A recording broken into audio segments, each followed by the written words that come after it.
Gempa bumi di Turki yang terjadi pada Senin 6 Februari 2023 tidak hanya memporak-porandakan bangunan tinggi. Gempa berkekuatan magnitudo 7,8 itu juga merusak pipa gas utama negara itu.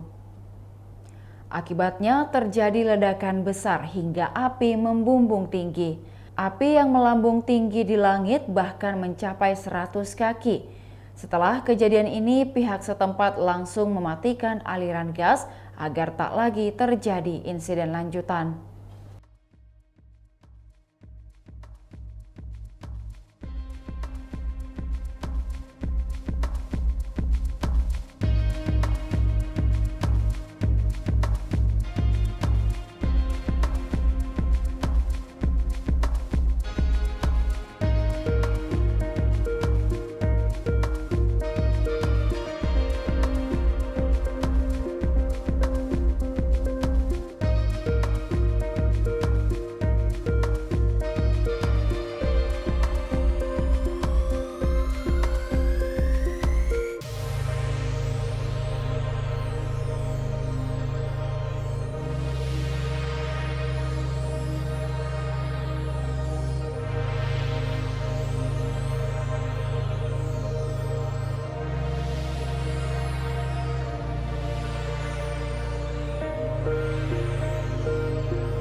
Demikian Tribun Hot News kali ini, saksikan berita lainnya hanya di kanal YouTube dan Facebook Tribun Timur.